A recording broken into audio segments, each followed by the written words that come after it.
Hey, what's happening, boys and girls? Elton here, aka Retro Old School. Well, this is a take two because I fucked up on the last video. I deleted it somehow by mistake. So luckily for me, I'd seen this truck again, and now we're gonna make a right out of a wrong, because this isn't the West Coast, as I always say, and therefore vehicles of this age are not plentiful, unfortunately, unless of course it's a muscle car of that type. Well, then that's a different story. Now, before I forget, when I did film this last week, what I found really surprising is that just a few days before, I saw a video of my friend Scott, who happens to be in Alberta, where this truck is from. And what's funny about it is that this is a 77 or 78. And my friend, he has lots of friends with old cars and trucks, and he featured... His buddy has a 78 Dodge pickup, two-tone, original, completely original, like totally low miles and everything. So if that truck wasn't original as it is, it's got a Mitsubishi diesel in it that was the original, extremely rarely optioned engine. So imagine how funny also it would be if this had the same thing as well. And of course, I haven't never seen many of these Dodges from the 70s. Never seen tons of them, obviously, because they all rusted out, and you know, I mean, mechanically they're great vehicles, you know, if you have a slant 6 in there, or a 318 or a 360 or 400 or whatever.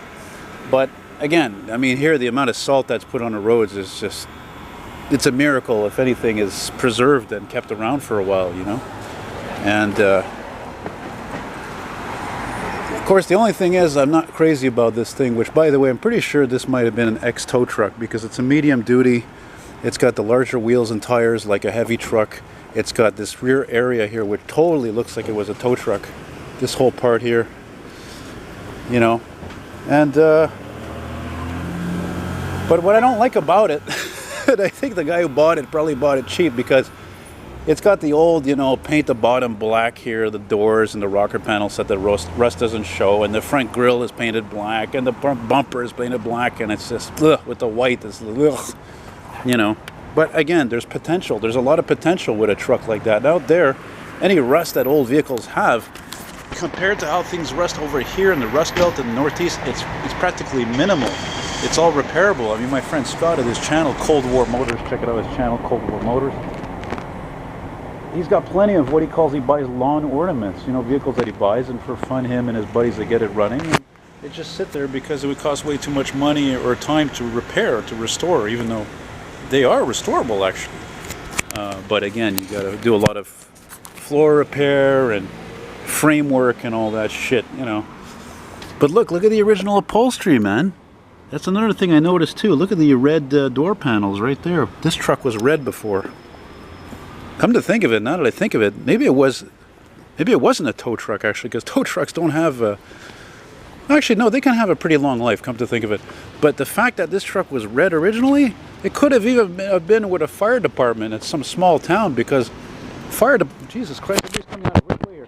Because fire department vehicles, generally speaking, from small towns, there are still some trucks in service, and they have like maybe what, fucking 10,000 miles on them, you know, like sometimes even lower. They have like nothing, and they're basically preserved pieces of history, you know.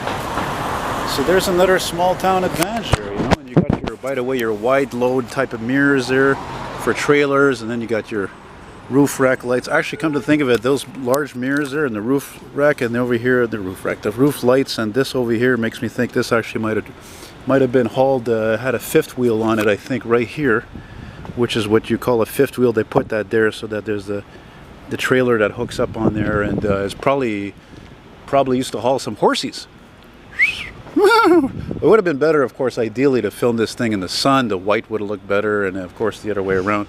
And it's funny because last week when I filmed it, it was just about to rain, and just after I filmed it, was just a few drops coming down, and it just fucking poured. The sky opened up.